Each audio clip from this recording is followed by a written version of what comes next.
네, 감사합니다. 잠시 배우실 소감을 외치면 여러분들께서는 큰 박수로 환호해 주시기를 부탁드리겠습니다. 그럼 백영순 위원장님을 단상으로 모시겠습니다. 앞쪽으로 나와주시기 바랍니다.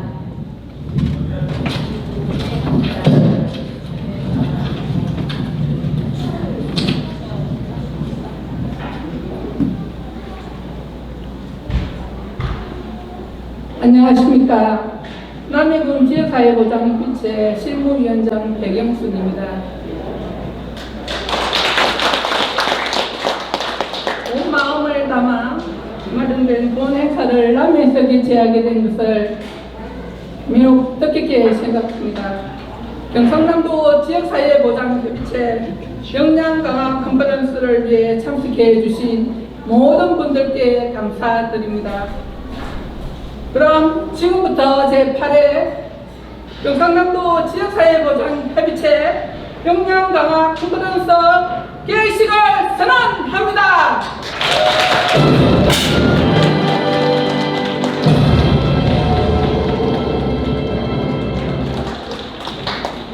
함께해 주시는 분들 먼저 표창을 도와드리도록 하겠습니다.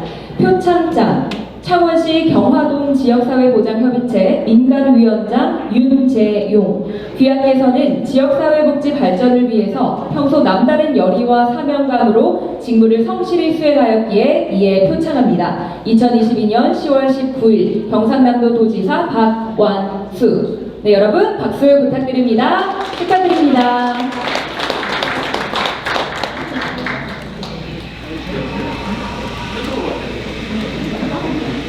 네, 이어서 전달드리도록 하겠습니다. 표창패 남해군 지역사회보장협의체 아동청소년 분과장 이현미 이하 내용을 받습니다. 네, 여러분 다시 한번 박수 부탁드립니다.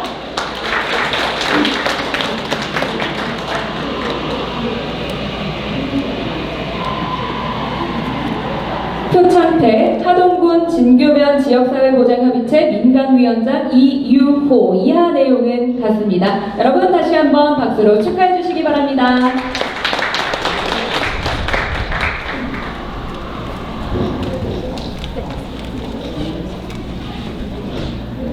네, 수상하신 모든 분들 정말 다시 한번 축하드립니다. 수상자 일동 차렷 경례. 네, 다시 한번 박수 부탁드립니다. 감사합니다. 네, 기념 촬영도 다 진행을 하셨습니다. 자리로 편안하게 돌아가 주시기를 바라겠습니다. 이상으로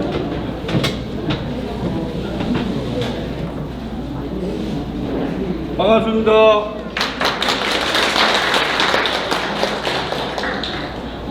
시대적 마스크를 좀 넣겠습니다.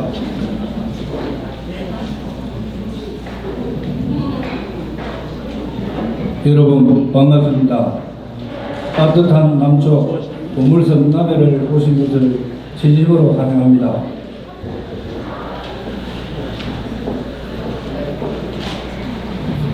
안녕하십니까. 행복은 두텁게 나눔은 촘촘하게 지역사회 복지는 관심이 희망입니다. 뜻깊은 행사를 맞이하여 자리를 빛내주신 우리 장충남 군수님, 함께 하신 예빈들께도 감사함을 전합니다. 지금 힘든 시기입니다.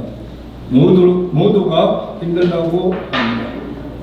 가을은 전어와 감성의 계절입니다. 지금 저 앞바다는 감성이 넘칩니다. 오늘 이곳 남해에서 감성 충전만 하시고 힘을 얻어 갈 수 있으면 좋겠습니다. 기억할 수 있는 좋은 날 되시기 바랍니다. 여러분 감사합니다.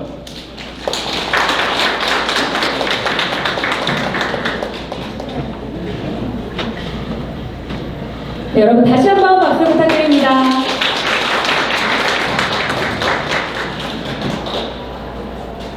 예, 여러분 반갑습니다.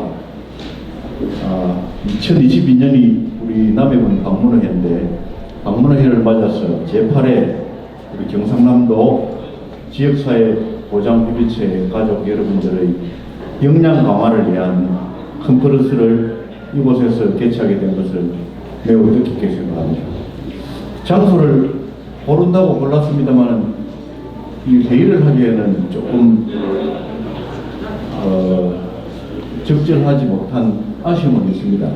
남해의 경치는 좋은데 공간이 이 회의를 하기에는 또 이런 행사를 하기에는 약간 부적절한 점이 있는데 많은 불편한 점을 좀 양해를 해주시기 바랍니다.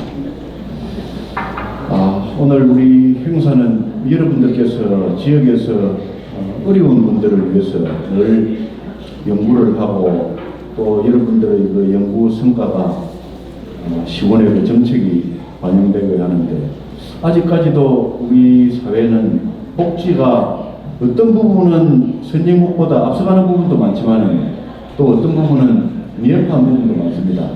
그 미흡한 부분을 우리 여러분들께서 잘 채워주고 계시고 또 잘 발굴을 해주고 계셔서 이 자리를 빌어서 대단히 감사하다는 말씀을 올립니다.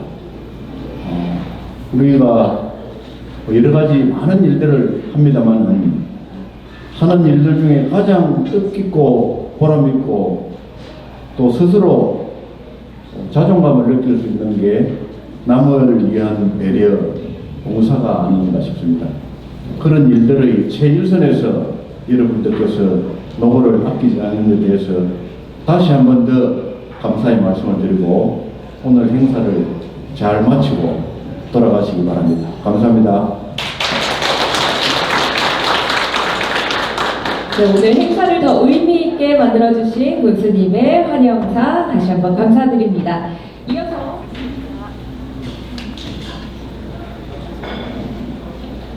네, 경상남도 복지정책과장 김명순입니다. 반갑습니다.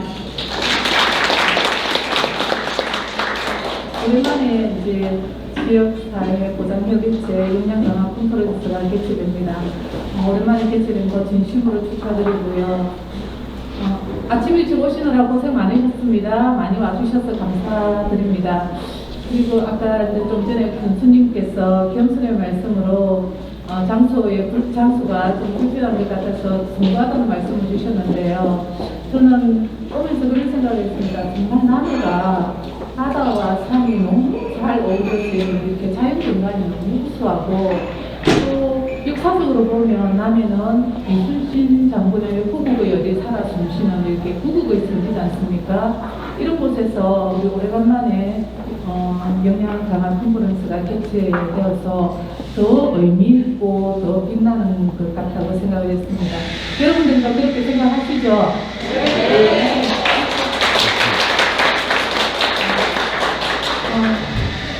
바쁘신 일정에도 직접 참석하셔서 축하해 주시고 강연사까지 해주신 장신남 남해 군수님께 감사드립니다. 올 행사를 너무 살뜰히 이렇게 챙겨주신 것 같습니다. 김탁철 남해군 지역사회보장협의체 민간위원장님과 또 관계자 모든 분들께 감사하다는 말씀을 드리고요. 또 평소 이렇게 지역에서 복지 활동을 해주신 후보로 지사님 표창을 수상하신 수상자 분들께도 축하의 말씀을 드립니다. 우리 박한수 지사님께서는 도정의 여러 분야에서도 특히 복지가 가장 중요하다는 말씀을 늘 하십니다. 그래서 저희 직원들에게도 우리 도민에 대한 복지가 제대로 잘 되어야 경남도가 일을 잘하는 것이다, 바로 하고 있는 것이다 하고 늘 말씀을 하십니다. 우리 지역사회 보장협의체 위원님들이 우리 그 도민 복지의 중심에 서 계시고 또 복지가 제대로 잘 되게 하는 그런 최첨병 역할을 해주신다고 생각을 합니다. 제가 이 자리를 빌어서 시사님을 대신해서 여러분들께 진심으로 고맙다는 말씀을 드리고요. 오늘 하루 남해에 계시면서 안전사고 없이 즐겁고 유익한 그런 만남이 되시기를 바라겠습니다. 고맙습니다.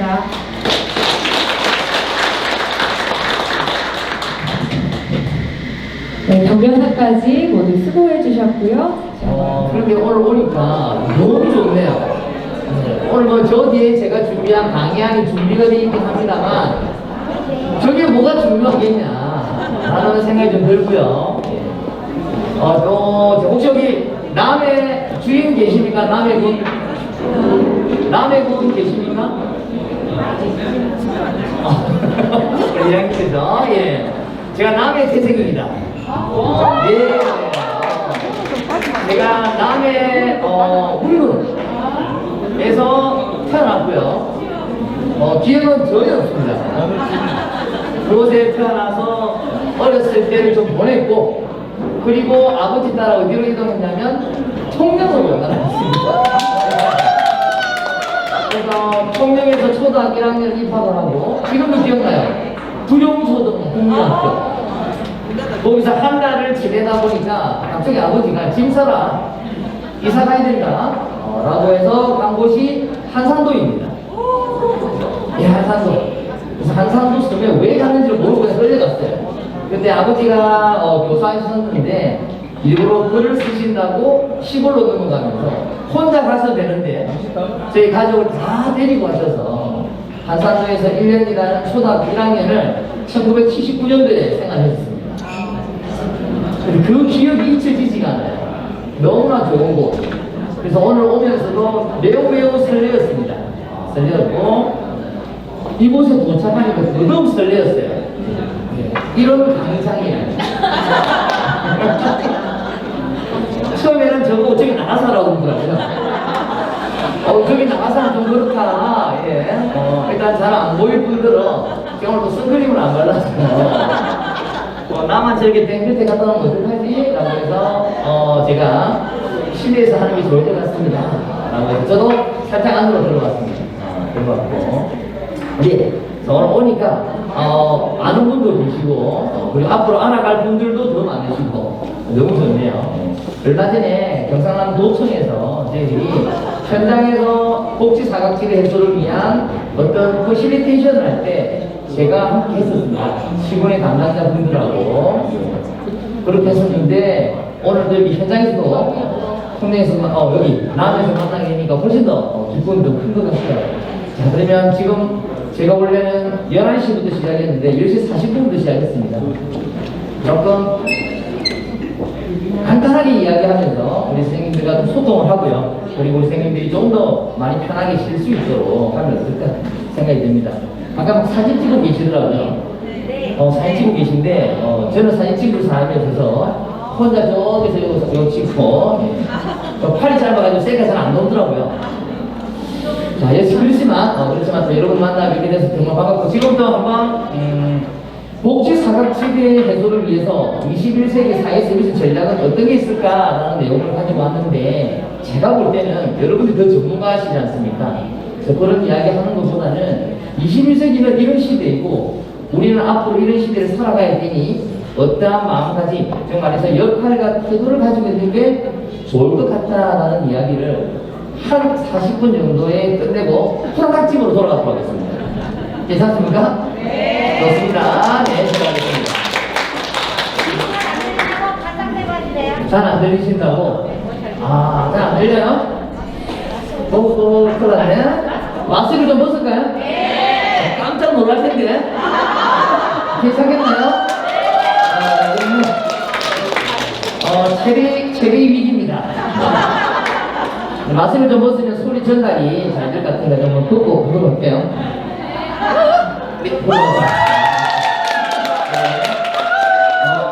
걷는 게 좀 괜찮죠? 그런 이야기 많이 듣습니다. 마스크 때문에 굉장히 손해보는 얼굴이다. 그런 이야기 많이 듣고요. 네. 왜냐면 마스크를 끼었을 때 굉장히 이뻐 보이는 사람은 눈이 큰 사람이잖아요. 눈이 크고 쌍꺼풀이 짙고 이런 사람들. 저는 속쌍꺼풀이라서 기대치를 뚝 때려서 넣는 거죠. 그렇게 기대치를 낮춰놓고 마스크를 벗으니까 뭐 이런 반응이 너무 많아요. 다행입니다. 자, 진행하도록 하겠습니다. 지금은 다 들어보고 계시기 때문에 좀 뒤가 잘 안 보이시긴 한데, 요즘을 우리 선생님들 어떤 시대라고 혹시 불리고 있는지 아시나요? 요즘 시대는 어떤 시대라고 불리는지? MZ세대 시대다. 여기 혹시 실수로 MZ세대 있나요? 제가 언뜻 봐도 그런 실수는 아무도 안 하시는 것 같은데? 자, MZ세대라니까 이거 들어온 순간 이게 벌써 나이가 한 50대다. 이런 거 나오는 거죠. 예. MZ는 이런 거 안 하죠. 요즘 요런 겁니다. 요런 거. 요거 유행 지났어요.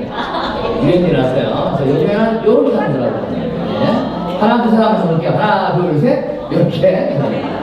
금세 유행이 지나겠습니다만, 그래도 한 번씩 하시는 것도 나쁘지 않을 것 같습니다. 자, MZ세대 시대라고 부르고, 또 어떤 시대라고 부를까요? 예? 팬데믹. 팬데믹이 정말 짜증나죠? 예. 제가, 초등학교 2학년, 그러니까 9세 때부터 지금까지 감기가 한 번도 안 걸렸어요. 감기가. 그래서 코로나라고 왔어도 전혀 걱정하지 않았거든요. 난 코로나 걸리지 않을 거니까. 역시 한 번도 코로나 지금 걸리지는 않습니다. 그래서 마스크를 끼고 다닐 일이 전혀 없었단 말이에요. 근데 올해 2020년도부터 지금까지는 마스크를 너무 많이 끼고 다닌 것 같아요. 우리 여러분들도 좀 펼치면 좋은데 철저하게 오래 살아보시겠다고 큰 마스크를 끼고 계시는 거죠. 이 공간을 내부라고 봐야 돼요? 외부라고 봐야 돼요? 외부라고 보면 마스크를 벗으면 괜찮아요. 법적으로. 그런데 내부라고 생각하면 끼고 있어야 되잖아요. 각자 판단을 알아서 하시는 것 같습니다. 어떤 분은 끼고 계시고 어떤 분은 벗고 계시고. 예. 자, 맞습니다. 팬데믹이라고 하기도 하고 지금 팬데믹이 거의 마무리되어 가죠. 그래서 팬데믹이 끝난다는 의미에서 엔데믹이다라고 부르기도 하지 않습니까? 자, 그러면 또 어떤 시대라고 부를까요? MG 그리고 팬데믹 또 어떤 시대? 여기 한 100여 명의 분들이 와 계신 걸로 아는데 올라서 2개 나오면 굉장히 부끄럽습니다. 네? 불확실한 시대. 오케이, 맞아요. 불확실한 시대라고도 부릅니다. 워낙 속도가 빠르니까, 그죠? 자, 또 어떤 시대라고 부를까요? 뭐 이 정도로 합시다. 더 이상 나올 것 같지 않아요? 자, 제가 정리한 부분은 이런 겁니다. 궁금하시면 뒤를 살짝 보셔도 괜찮습니다. 네. 자, 우리 선생님들이 말씀하신 팬데믹 나왔네요. 팬데믹 시대. 언택트 시대라고 그러죠? 실제 컨택하지 못하니까 온라인 상에서 만난다고 해서 언택트라고 하기도 하고 잘 만나지 못하니 언택트라고도 하기도 해요. 자, 그리고 뉴노멀 시대, 속도의 시대, 뭐 DX 시대, 그리고 메타버스 시대, 그리고 기경제, 공유경제, 4차 산업혁명 시대 많아요. 모르는 단어들도 있을 텐데 괜찮아요. 오늘 그거 다룬 게 아니니까. 근데 저 아이들의 공통점이 있어요. 요즘 시대는 공통점이 무엇이냐면 과학의 발전으로 세상이 너무나 빨리 변하고 있다는 게 공통점입니다. 그렇겠죠? 그래서 모든 게 아날로그에서 디지털로 전환되고 있다는 거예요. 디지털로 전환하는 시대라고 해서 그 이야기를 DX 시대다라고 합니다. 디지털 뭐라고 그럴까요? X니까? X자 들어가는 문제 아니에요. 디지털 트랜스포메이션이라고 합니다. 모든 게 디지털로 전환되고 있다는 거예요. 근데 이게 생소한 단어는 아니에요. 원래 우리의 선생님들이 그동안 모두 DX 시대에 적응하면서 살아오셨어요. 어떻게 살아오셨냐면 홈쇼핑 보다가 이쁜 속옷 나온다든지 화장품 나오면 전화하시잖아요. 스마트폰 거래로 꾹꾹 누르시죠. 그러면 다음날 그 물품이 저희 집으로 배송됩니다. 이게 바로 CPU라고 해서 사이버 피지컬 시스템이라고 해요. 가상과 현실이 경계가 사라진 시스템이다. 이게 바로 DX하고 비슷하거든요. 그러니 세상이 이렇게 빨리 변하고 너무나 많은 정보를 쉽게 접할 수 있는 시대에 사는 우리지 않습니까? 그래서 너무 좋은 점도 있는데 또 조금 좋지 않은 부분이 있어요. 그런 부분을 오늘 좀 이야기해 볼까 합니다. 그리고 사각지대가 많이 생기지 않을 수 없어요. 사진을 찍으니까 좀 있어야 됩니다.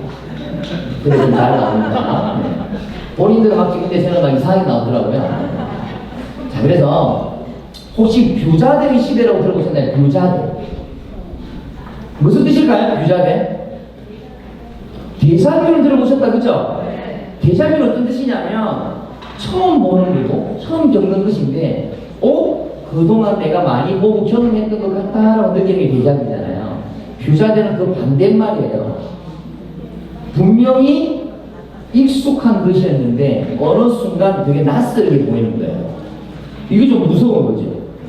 우리는 익숙한 방식으로 익숙하게 일을 잘 하잖아요. 근데 그게 어느 순간 굉장히 낯설어 보인다는 거예요. 그럼 좀 두려워집니다. 그래서 뷰자들은 무슨 말이냐면 이렇게 항상 겪던 일인데 어느 날 갑자기 새롭게 느껴진다. 자, 이걸 우리에게 자꾸만 요구해요. 그래서 여러분들, 특히 우리 공직자, 공무원생님들은 사실은 좀 안정감 있게 일을 하는 게 필요한 직군이지 않습니까? 그런데 그런 공직자들에게도 요즘에 계속 변화를 시도하라고 이야기하지 않습니까?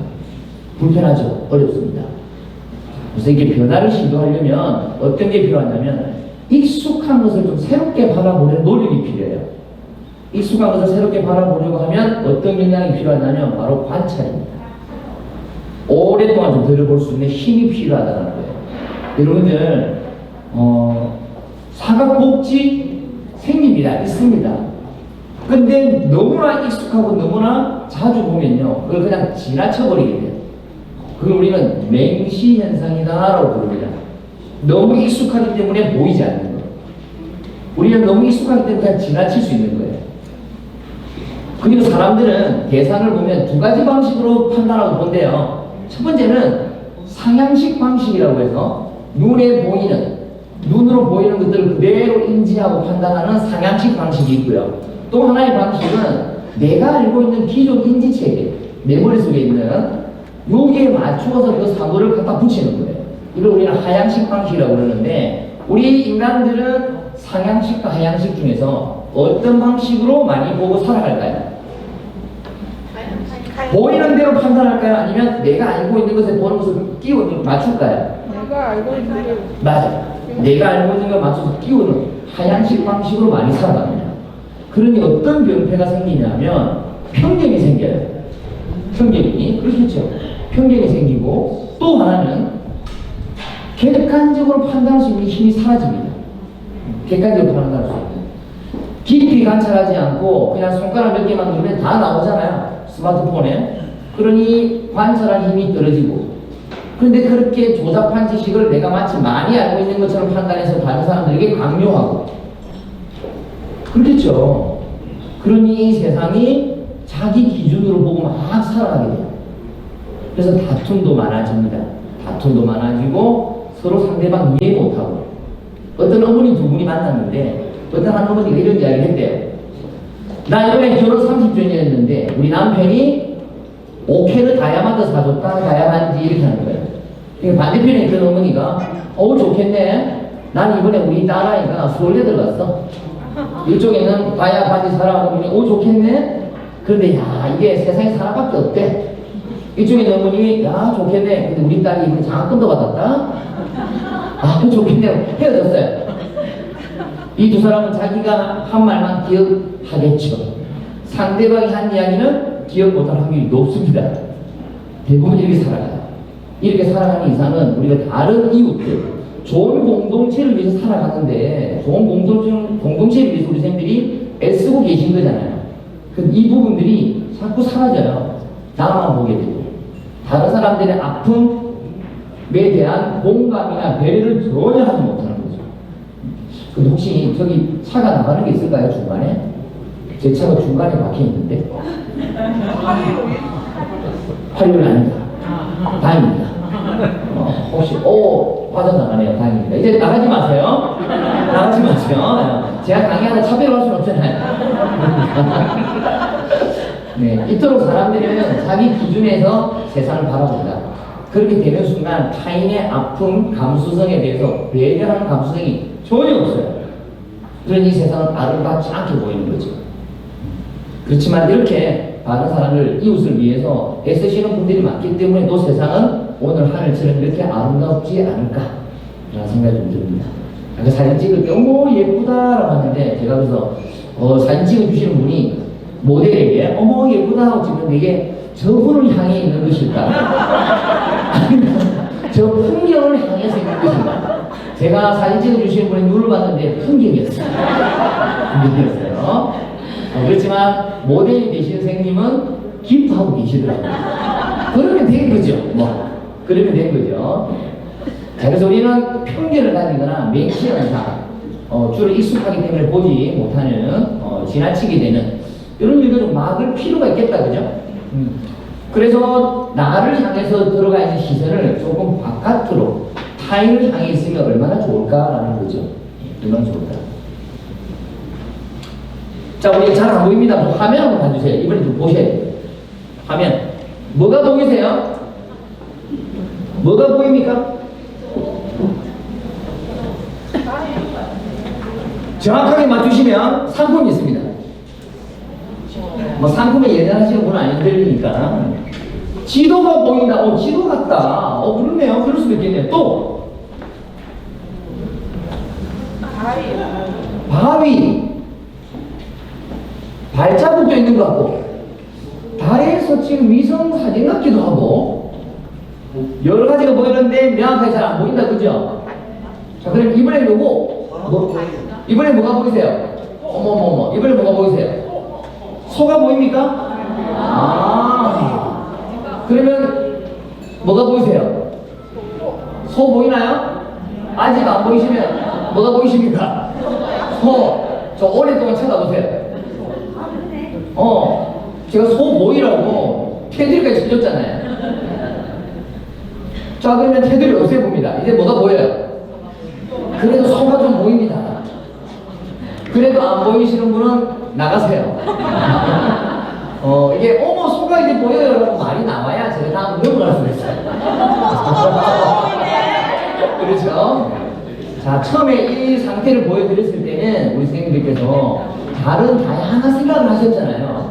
발자국 보이는 것도 같다, 지도인가, 이렇게 바위도 보이는 것 같다라고 했는데, 제가 어느 순간 프레임을 딱 만드는 순간, 우리 선생님들은, 요게 서로 보이게 되어 있구나, 라고 되어 있으면, 이 프레임, 테두리를 없애도 계속 소 모양이 남아있어요. 저쪽으로 사람 보이게. 네? 사람도 보입니까? 이 사람도 보인답니다. 저는 그러니까 이게 너무 선생님 안타까운 게 제가 이걸 너무 많이 봤을 거 아니에요. 제 눈에는 소만 보여요. 미치겠습니다. 자, 이렇게 우리가 생각을 좀 다양하게 펼칠 수 있으면 이렇게 돼야 되는데 우리가 대부분 어때요? 이렇게 하고 살아가잖아요. 프레임 틀을 딱 잡아놓고. 그렇죠? 이걸 조금 던져버리고 벗어내는 게 21세기에 조금 살아가야 되는 전략이라고 저는 봅니다. 매번 생각하는 것으로 개념을 규정짓고 매년 보는 것들로만 세상을 바라보면 내가 보고 싶어 하는 것을 보기가 힘들어요. 보고 싶은 것만 보인다는 거예요. 다른 것을 보고 싶어 하는 욕망이 있더라도 보이지 않습니다. 이게 우리 인간의 뇌가 그래서 그래요. 자, 그래서 우리 선생님들 지금 사각복지집에 있는 사람에서 무엇인가 새로운 해법을 발견하시고 싶은 거잖아요. 그런데 매번 같은 생각으로 매번 하던 대로 일을 해요. 그러면 죽어도 그건 보이지 않습니다. 그렇잖아요. 네. 아인슈타인이 그런 이야기를 했어요. 다른 결과를 원하면서 매번 똑같은 방법을 선택하는 사람은 미친놈이다. 내가 미친놈인지 아닌지 한번 생각해 보시기 바랍니다. 나는 분명 다른 결과를 원하는데 혹시 내가 하는 행위는 매번 똑같은 방법을 택하고 있다면 그건 미치광이가 하는 짓이다 라고 제가 한 게 아니라 아인슈타인이 그런 이야기를 했어요. 맞는 것 같습니다. 그렇죠? 다른 결과를 원하시면 다르게 바라보려고 노력하는 게 필요하고 그 노력이 있을 때 비로소 우리는 다른 무엇인가 볼 확률이 높아진다는 거예요. 저분은 뭘 하고 계시는 걸까요? 사진을 찍고 있는 것으로 보입니다만 사실 다른 걸 하고 있을 수도 있잖아요. 이렇게 판단하면 안 된다는 거예요. 물론 사진 찍고 있는 것 같습니다. 그죠? 자, 그래서 우리가 첫 번째 가져야 될 부분들은 바로 저겁니다. 프로 관찰자가 되어라. 통찰력, 관찰력을 가지고 있는 사람이 될 때 우리는 보다 다른 무엇들을 볼 수 있는 확률이 높아진다라는 거죠. 그렇죠? 그렇습니다. 자, 그러면 한번 질문 한번 던져볼게요. 선생님들 세상에서 가장 어려운 일은 무엇이든가요? 세상에서 가장 어려운 일. 죽기. 예? 죽기가 가장 어렵다고 합니다. 그러니 우리가 살아있는 거죠.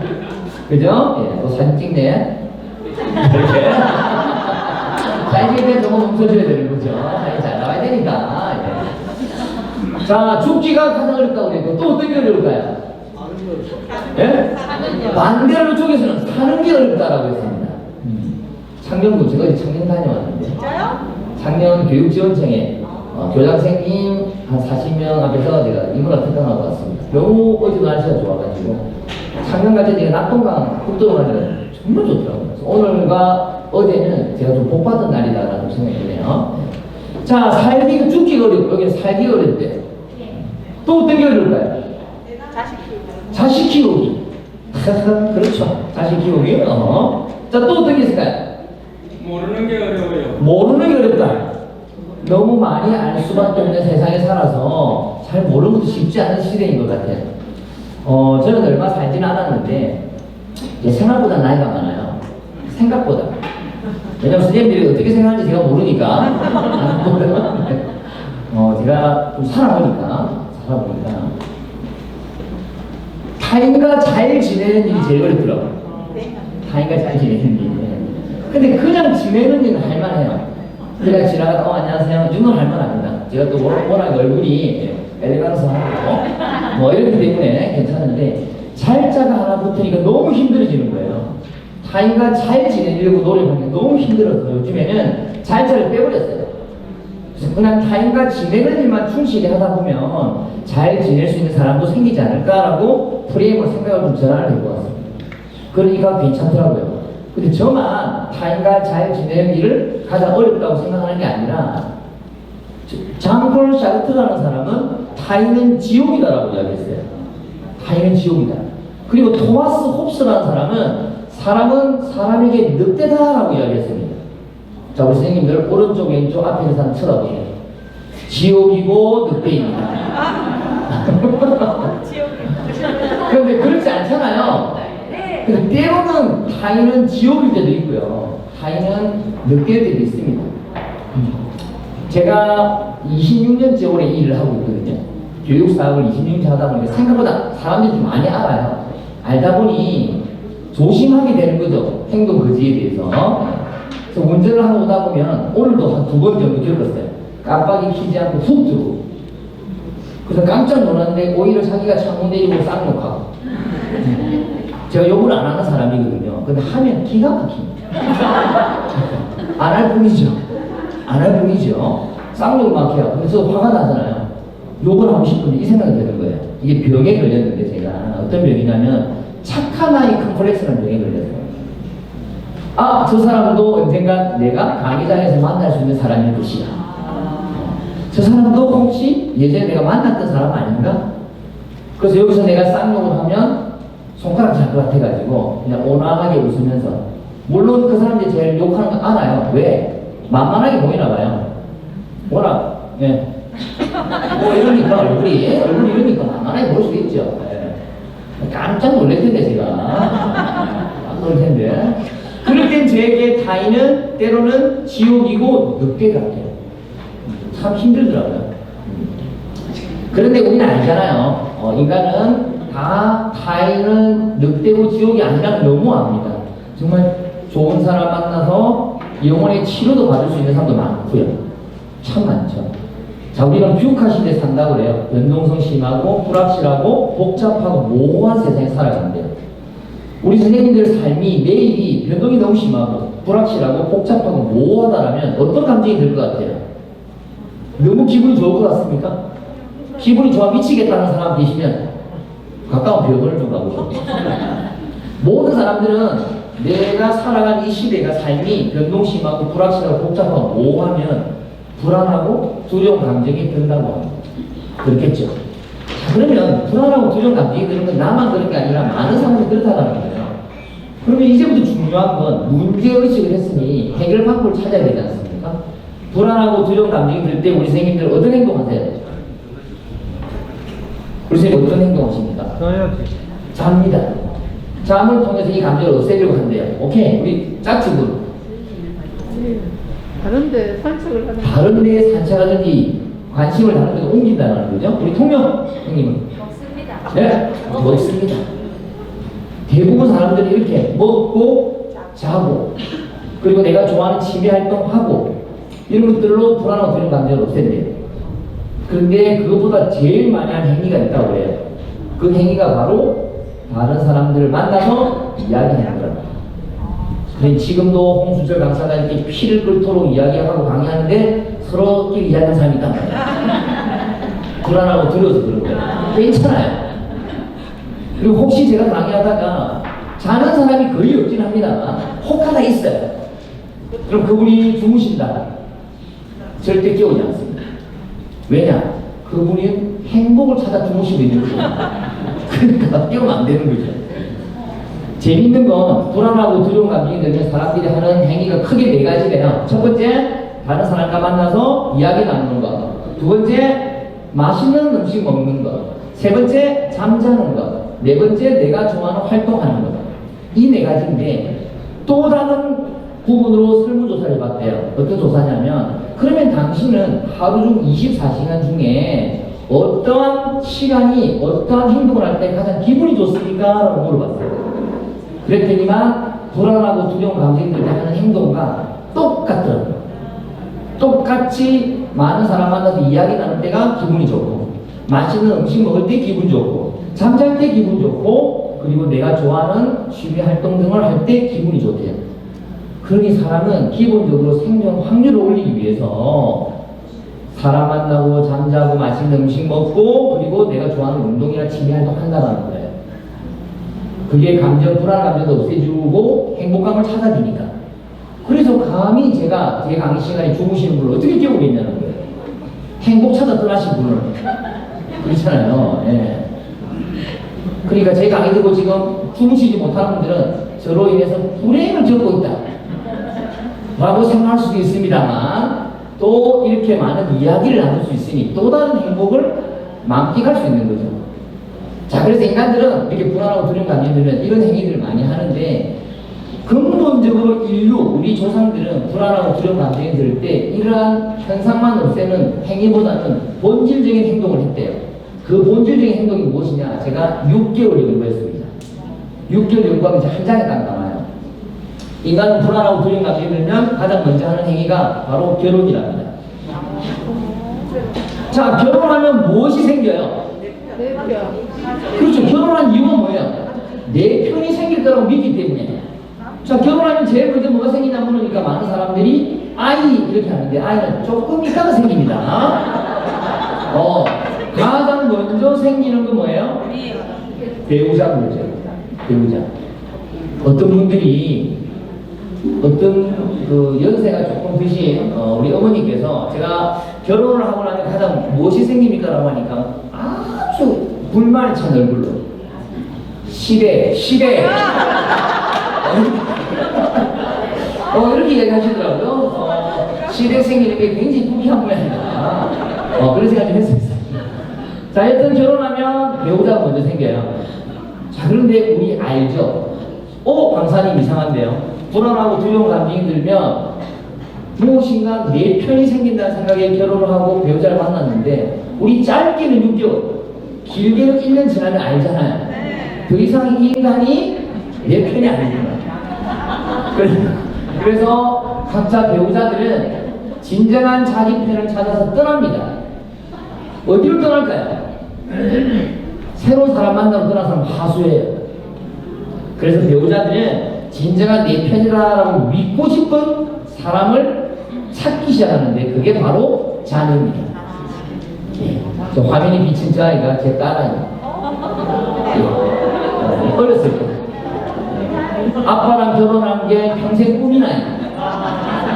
아빠와 같이 잘생긴 사람 본 적도 없고 아빠처럼 똑똑한 사람 본 적도 없다는 저 아이. 저 아이가 요즘에 다른 남자를 만나고 있는 눈치가 보입니다. 굉장히 속상합니다. 자, 우리는 저런 걸 뭐라 불러요? 가정이라고 부르죠. 가정. 자, 가정들이 모이면 이웃, 사회가 되고 그 사회들이 모여서 국가를 이루고 국가들이 모여서 우리 지금 살고 있는 세상을 형성하지 않습니까?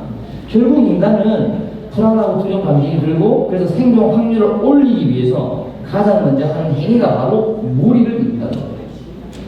저 무리가 좋은 공동체면 너무 좋겠다, 그죠? 너무 좋을 것 같아요. 결국 우리는 좋은 공동체를 형성해서 그곳에서 잘 살기 위해서 이렇게 치열하게 살아가고 있는 건 아닌가라는 좀 생각이 들어요. 하지만 좋은 공동체는 갑자기 생겨나서 거기에 내가 들어가는 것으로 이루어지지는 않습니다.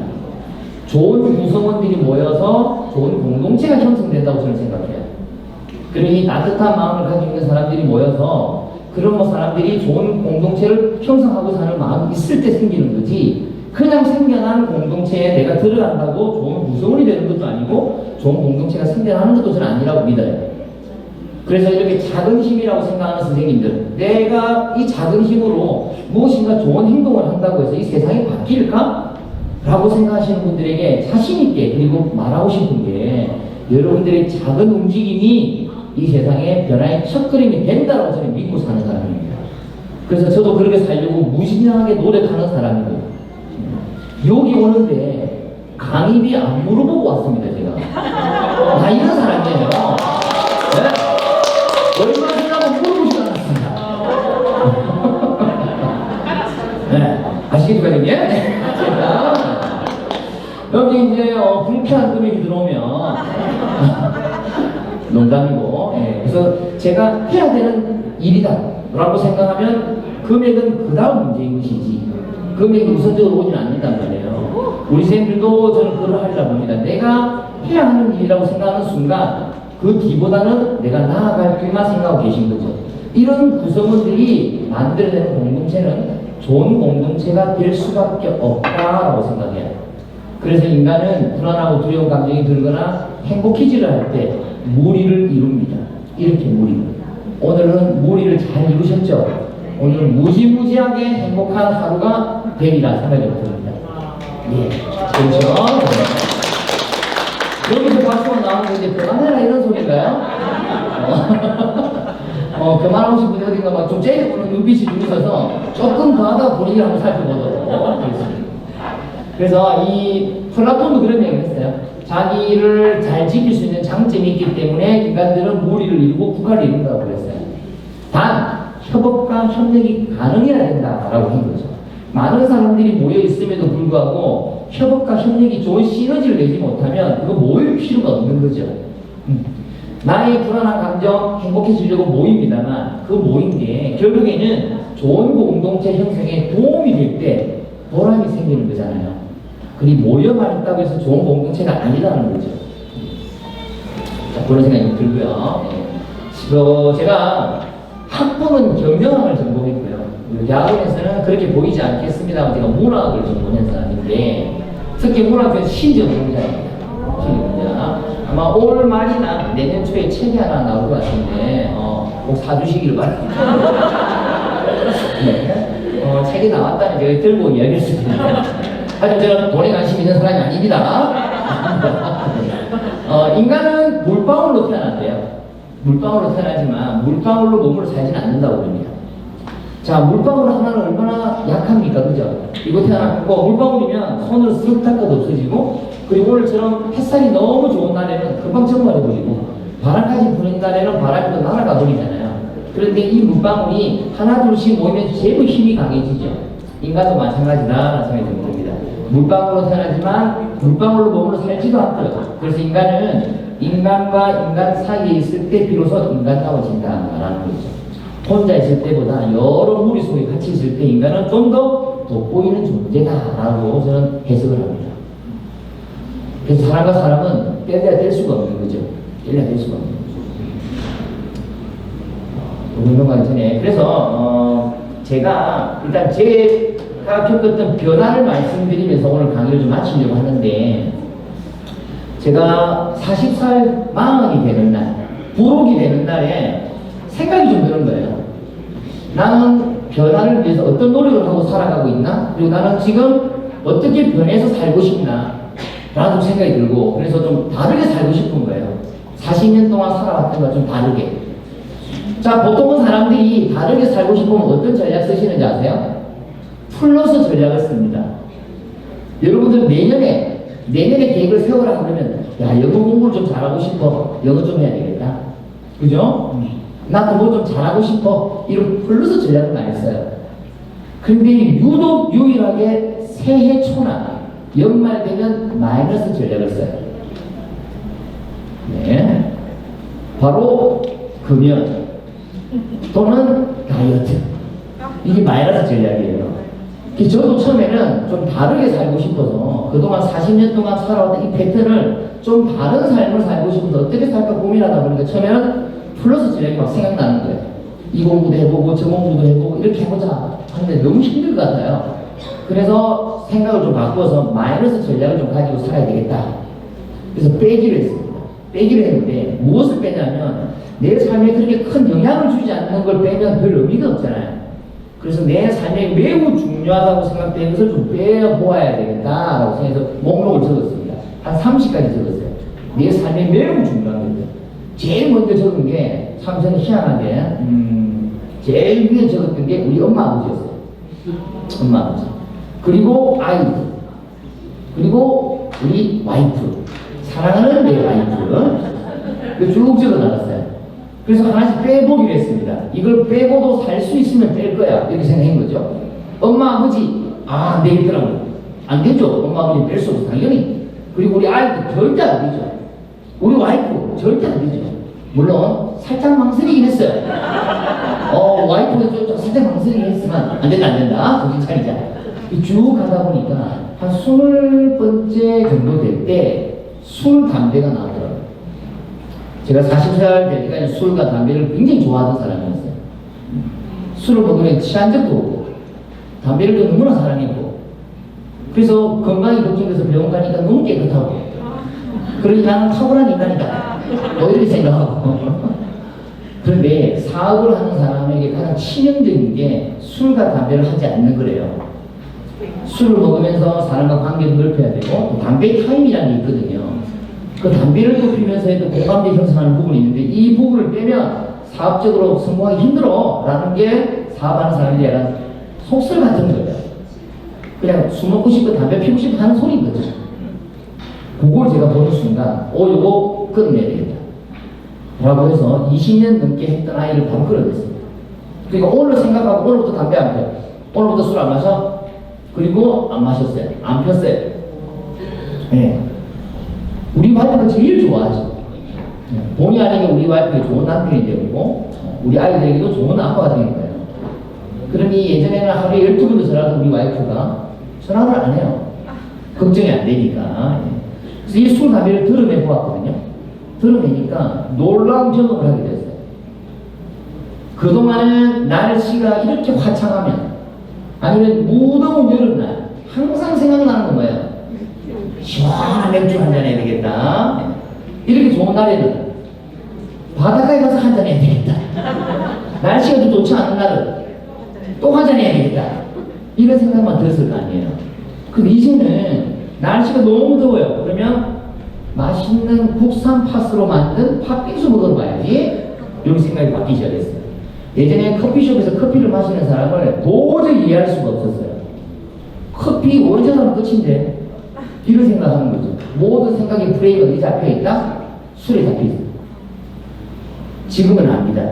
남자와 가도 3시간 동안 커피 한 잔 시켜서 수다 떨 수 있고요. 이제 우리 엄마를 이해하기 시작했어요. 3시간 동안 전화통화를 하시고 중요한 거 만나서 하자던 그 엄마 모습이 지금 이해가 되고 있습니다. 그리고 만나서 또 3시간 이야기하고 또 뭐예요? 다음에 또 이제 결정해야 되면 또 이야기하죠. 이해할 수 있었어요. 그러니까 제가 그동안 40대 때까지 살았던 삶이 A라는 삶이라면 지금 51세가 된 이 나이에 살았던 11년 동안은 B라는 삶을 살고 있는 거예요. 그러니 A라는 B라는 두 가지 삶을 살고 있는 거죠. 만약에 술, 담배를 끊지 않았다면 A라는 삶만 살고 있을 거예요. 그래서 B라는 삶이 주는 이 행복감을 전혀 느끼지 못했겠죠. 정말 만족합니다. 내가 만약 술, 담배를 끊지 않았다면 변할 수 없었을 텐데. 그래서 제가 60이 되는 해에는 또 무엇인가 하나 드러내고자 합니다. 그러면 또 하나의 새로운 삶이 생기지 않는가. 그런 거죠. 우리 노암 촘스키라는 사회학자가 그런 이야기를 했어요. 당신이 더 나은 사회가 될 거라고 생각하는 부분이 아예 가지지 않고 있다면 이 세상은 결코 좋은 사회로 변하지 않을 것이다. 이 말은 반대로 하는 거예요. 내가 하는 행위가 좀 더 나은 사회로의 변화에 도움이 된다면 이 사회는 분명히 변할 것이다라는 거죠. 예. 그래서 변화라는 것은 이 시대의 트렌드가 아니라 원래 인간은 계속 끊임없이 변해왔습니다. 변하지 않는 것은 변한다는 사실 외에는 없다라고 했잖아요. 계속 변하거든요. 근데 이 변화가 우리가 이 변화를 두려워해서 멀리 보낸다든지 힘들고 낯설어서 애써 무시한다면 우리 변화에 적응할 수 없는 것이죠. 지금 우리 선생님들도 많은 변화를 종종 받고 있을 수도 있어요. 누군가가 억지로 하지 않아도 이 시대가 그렇게 만들어가는 것이니까. 저 때만 해도 컴퓨터가 일상화되지 않았는데 저보다 더 선배님이신 분들은 컴퓨터를 못 쓰잖아요. 어떻게 보면 제 아버지가 올해 87이십니다. 그런데도 지금도 작품 활동을 하시면서 이메일로 작품을 보내세요. 끊임없이 변화를 도전하는 아버지 때문에 저도 그 부분을 보고 굉장히 많이 살면서 그 영향을 되게 많이 받았거든요. 변화를 두려워하지 않고 낯설게 느끼지 않는 순간 우리는 변화할 수 있다는 거죠. 지금부터 조금 다르게 살고 싶으시다면 과정을 바꿔보시고 변화하고 싶다면 나 혼자의 힘으로 됐다라는 생각 먼저 지워버리시는 게 훨씬 더 이 세상에 좋은 선한 영향력을 끼치는데 큰 힘이 될 거라고 저는 생각이 좀 듭니다. 그래서 오늘 마음껏 좋은 구경 만끽하시고 그리고 변화를 하고 싶다면 내가 그동안 꼭 필요하다고 생각했던 것들 중에 필요 없는 게 있을 수 있어요. 그걸 좀 드러낼 수 있는 생각 하나 하시면 오늘 컨퍼런스가 훨씬 더 의미가 있지 않을까라는 좀 생각을 해봅니다. 건강하시고 행복하시고 그리고 다음에 또 저를 만날 일이 혹시 있을 수 있는데 그때 만나면 조금 더 그때는 폼으로 인사를 해드리도록 하겠습니다. 고맙습니다. 홍순태였습니다. 네.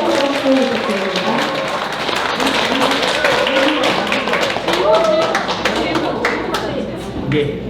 예정에 어떤 질문 하도록 하겠습니다. 네. 이 강의사님 아까 오실 때 네. 그리고 오신 강의분도 얼마나 그걸 안 물어보고 왔다 하는데 네네. 왜 그런지 압니까? 왜 그렇습니까? 자기 좀 안 하려고 작게 주면 안 하려고 저는 그런 사람 아닙니다. 선생님. 오해가 없으시기 바랍니다. 그 말씀을 듣고 싶어서 네네. 오해 움직이는 사람이 아닙니다. 야, 괜히 이런 말 하나? 고맙습니다.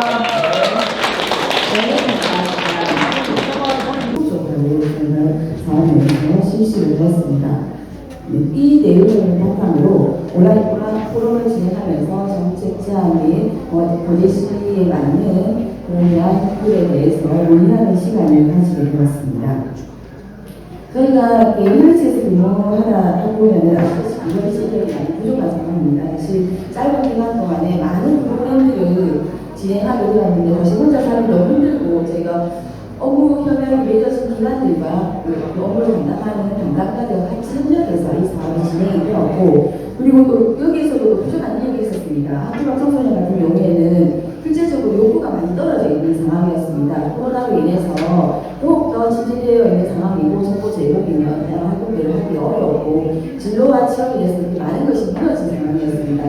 조선소가 불황이 겪었기도 했고 또 다양한 직업을 이렇게 찾을 수 있는 그런 기회 자체가 많이 차단된 상황에서 이제 우리 이 친구들의 그 욕구를 끌어올리고자 이 프로그램들을 이제 기획을 하면서 저희가 또 부족한 인력을 또 저희 거제시의 자원봉사센터에 협조를 받아서 봉사자를 좀 활용을 했습니다. 그래서 연락이라든지 관련된 뭐 이제 안내라든지 그런 기본적인 업무 부담을 좀 줄일 수 있는데 많이 도움이 된 상황입니다. 피드를 잘 드리겠습니다.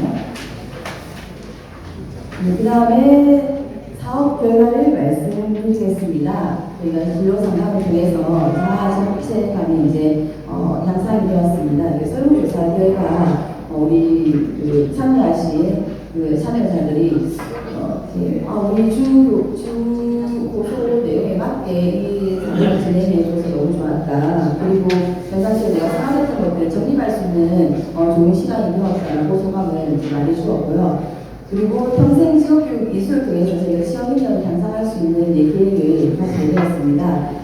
진로 선수 결과와 자원 결과 자체에서도 10% 이상 향상된 결과들이 좀 보였습니다. 다만 좀 아쉬운 부분은 저희가 IT 교육 과정 같은 경우에는 이게 시험 저희가 연말에 진행하다 보니까 시험 기간이 사실 있습니다. 또 이게 시험에 접수를 하려면 단체를 같이 접수를 해야 되는 부분이 있었었는데 그 시기를 좁혀진 부분에 있어서 그 자격증을 취득하는 데 약간 좀 많이 어려운 점이 있었다는 부분을 말씀드립니다. 그리고 지원책의 구축을 통해서 학교 청소년의 희식을 개선하기 위해서 유아기관과의 이제 사자 협약식을 맺으면서 더욱 관심을 가질 수 있는 얘기가 되었고, 그리고 이제 우리 학교가 청소년 지원책을 강화하기 위해서 좀 어떤 이제 지원사들 요구적인 이제 결과를 또 이렇게 같이 조사를 하면서 그 내용을 가지고 우리가 사전적으로 좀 예방이 필요하겠다. 그리고 또 이제 멘토링이 필요한 우리 또 이렇게 학생들에게 좀 그런 게 좀 제공이 되고 활용할 수 있는 항의 마련이 필요하겠다. 그리고 지역사회 인식 개선을 위해서 그 부분 좀 강화하자. 또 청소년 간의 또 다양한 교류 연합 활동을 좀 확대를 하자. 또 지역 대학 및 청소년 유관기관 활동 사업 개발을 좀 확대를 하자. 또 학교가 청소를 위해서 맞춤형 지원 사업을 좀 확대를 강화하자. 이런 내용들로 이제 정책 제안이 나왔고, 저희가 연구 포럼에서 또 나온 종합적인 의견은 이제 통합적인 좀 원스톱 제고를 위해서 여기 기관의 구축 프로그램 강화를 하는 방안, 그리고 이제 지자체 협력을 더욱더 받고 또 이제 인센티브 확대를 할 수 있는 방안, 또 이게 지역 자원 참여를 활성화하기 위해서 좀 지속적으로 우리가 같이 노력을 하자. 또 이런 부분들, 또 학교 중단 이후에 이제 유형을 고려한 사회화된 프로그램을 좀 개발하자. 또 우리 취업과 관련해서 고도 인권 교육이 좀 필요하다. 그리고 학교 안팎에 정보 공유가 될 수 있도록 같이 이제 공조하자. 또 학교 안팎의 협력 체계를 좀 구축을 하자. 이런 내용들로 저희가 이제 종합위원회 이제 좋은 결과들을 얻게 되었습니다. 그리고 이제 보도 자료를 드리고요. 그리고 저희가 그래서 이제 향후 이제 추진하는 방향도 같이 사실은 이제 그 논의를 했는데, 저희가 학교가 청소년에 대해서 지역사회 인식 개선 및 학교가 청소년 지원사회 홍보를 좀 강화를 하자. 앞에 이제 결과를 토대로 해서. 그리고 학교가 청소년들은 맞춤형 지원 사업을 좀 강화를 하는 겁니다. 그리고 지역사회 청소년 간의 다양한 교류 및 연합 활동을 위해서 거버넌스 구축을 토대를 마련하는 이제 방안. 그리고 자립화를 강화시키고 또 이렇게 이 좋은 사업을 지속하도록 하여서 모델 장수를 해보자라고 이렇게 방안을 저희가 이제 제안을 하게 되었습니다. 근데 이제 사실 좀 약간 아쉬운 부분들은 이 사업이 좀 단기적으로 좀 끝나는 부분들이 좀 있었던 부분이 좀 아쉽고, 하지만 저희가 이제 협약을 맺었던 기간 내에서는 언제든 이 사업을 같이 이제 하려고 지금 이제 준비가 되어 있는 상황이고, 앞으로 이 부분에 대해서 긴밀하게 논의를 이제 하려고 이제 하고 있습니다. 네, 이상으로 저희 건대시 지역사회 보장 협의체 우수사회 발표를 마치도록 하겠습니다. 감사드립니다. 네, 감사합니다. 첫 번째 발표를 마치도록 하겠습니다. 혹시 하시고 싶은 말씀 있으세요? 네, 오늘 좀 질문 안 했는데 너무 잘하실 것 같아요. 예. 아니면 저희가 공매를 통해서 LH에서 시작했다 한 그 부분 가지고 이제 사업을 저희 경남의 18개시 협의체에서 함께 진행한 사업 중에 저희 사업은 이 사업으로 진행하게 되었습니다. 예.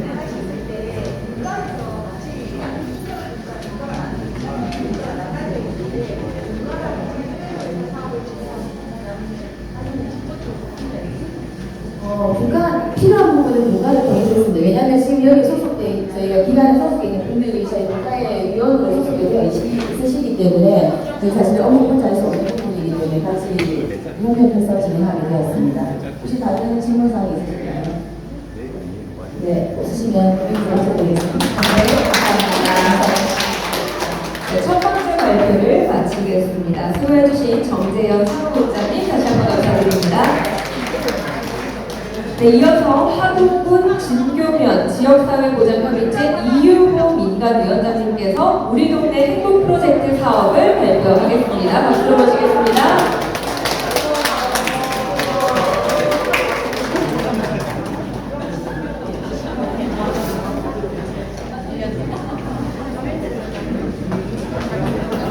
함께해서 더 행복한 우리 동네 진교면 지역사회 보장 협의체 화이팅!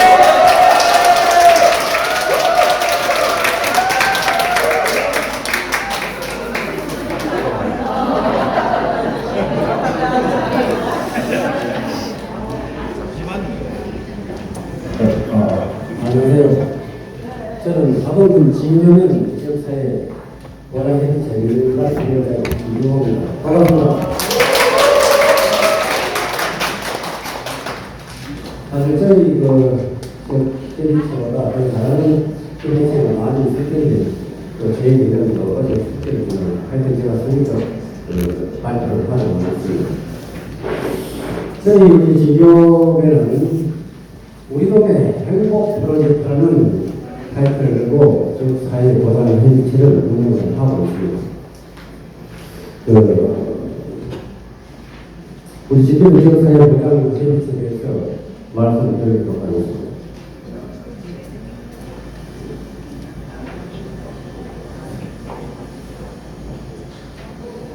순서는 추진 배경, 일반이나 주요사, 우수 사례, 성공 요인, 향후 계획 등으로 설명을 드리도록 하겠습니다.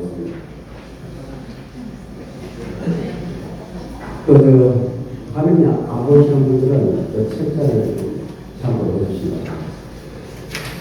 추진 배경은 저희 우리 진교면은 전체 인구의 약 34%가 농민으로 구성되어 있어 복지에 대한 욕구가 상당히 높다고 했습니다. 그래서 저희들이 이 사업을 하게 되었고 복지 사각지대 발굴 지원에 대한 공공의 취약점을 보완할 수 있는 체계적이고 인간 주도적인 역할을 강조가 되었습니다. 그리고 세 번째는 지역의 복지 서비스 제공기관, 단체들과 소통 연계 협력의 구심체 역할을 할 기구가 절실히 요구가 되었습니다. 다음은 현황에 대해서 말씀드리겠습니다. 저희 진교면은 약 5,800명 정도의 인구가 살고 있습니다. 그리고 지역사회 보장 협의체 현황에 대해서 말씀드리겠습니다. 저희는 2019년 2월 20일 보장 협의체를 재구성을 하였습니다.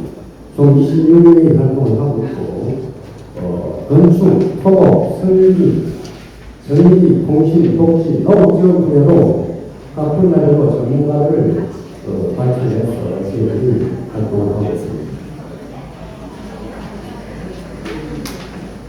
다음 주요 사업에 대해서 말씀드리겠습니다.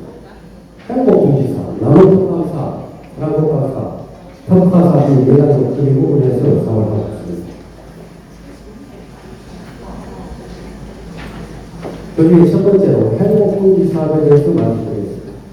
추진 방향은 빼고 추진 결과만 말씀드리겠습니다.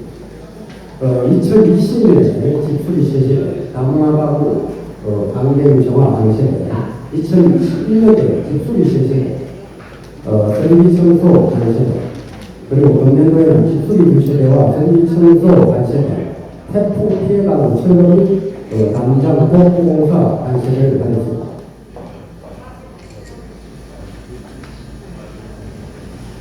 그리고 나눔 특화 사업에 대해서 말씀드립니다. 이것도 추진 현상만 말씀드리겠습니다.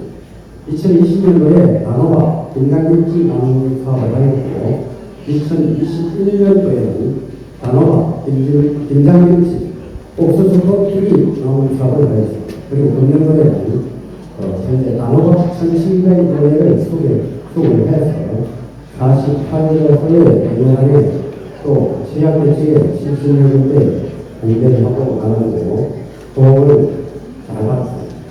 그리고 지금 저희 1200여 개의 배추를 심어서 12월 뒤에 나눔비치 행사를 할 계획을 하고 있습니다.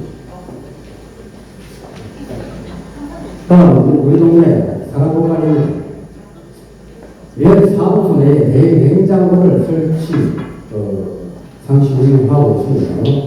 이 부치를 방식하고 매년 100여 세대의 어린이들에게 나눔 행사를 하고 있습니다. 지역 주민들이 호응이 매우 좋아서 계속 이 사업을 잘 계획을 하고 있습니다.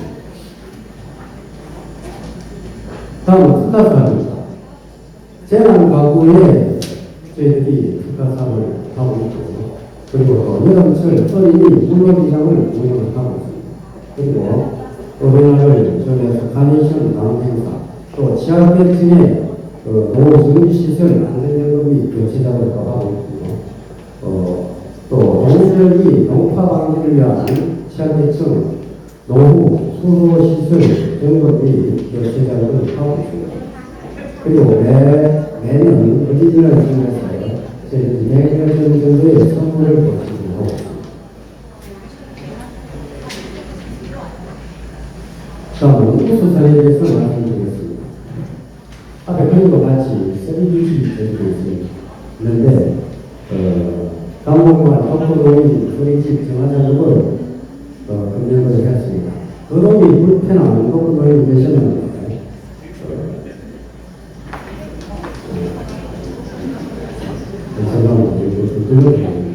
저희 스르마 소리집 청소 정화작업은 이 마을에 덕후동이 한 분이 폐지를 추가하여 판매하는 이름으로 한정 구조목 시장 세계기가 집 주변으로 도로까지 정비하여 3-4년간에 걸쳐 수차례 치우기 건축하였으며 계획을 하지 못하고 전년도에 매우 설득을 해서 30평가량의 쓰기를 치웠습니다. 그것과 같이 쓰기에 전축해서 있습니다.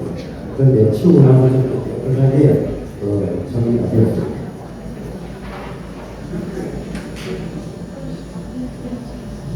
다음은 두 번째 사례 발표하겠습니다. 거동이 불편한 덕후동이 위해서는 보도 보행로 이동을 하시는 분이 있습니다. 손짓 부담을 이용해서 기어 다니실 정도로 불편함을 느끼고 있는 것을 저희들이 진출인을 보수를 하고 개조를 해서 저렇게 깨끗하게 편의함을 주었습니다.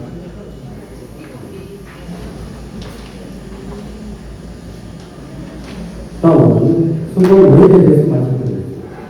이런 사업이 원만하게 진행되고 활성화된 데는 다양한 기술 인력과 장비 등 협의체 위원들의 연립이 중요했습니다.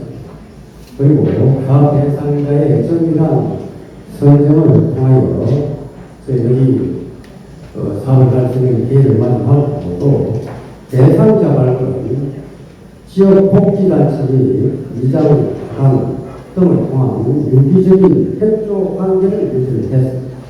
그리고 전문기술 인력의 현장 시사를 통한 정확한 현황을 파악하여 준비를 철저히 하였습니다. 그리고 다음으로는 선진지 기획 등을 통한 위원들을 역량화를 하여 공동체 의식을 제공함으로써 짧은 기간 내에 정책을 사회 보장 대비체가 성과를 거둘 수 있게 되었습니다. 다음 향후 계획에 대해서 말씀드리겠습니다. 나눔센터 내에 활동 공간을 확보할 계획 또는 우수 양성을 통한 지사회의 지속성을 유지를 하고 역량 강화와 봉사 정신을 확보합니다. 그래 도로 사는 사회를 만드는데 저희 신경의 지역사회 보장 대비체가 큰 역할을 할 수 있도록 하겠습니다.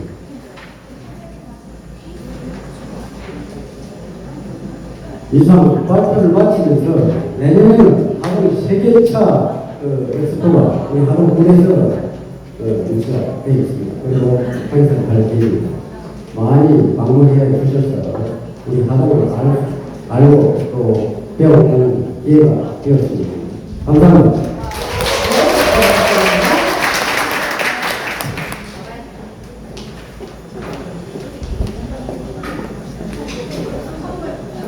네, 우수 사례 발표에 수고해주신 두 분께 다시 한번 감사드립니다.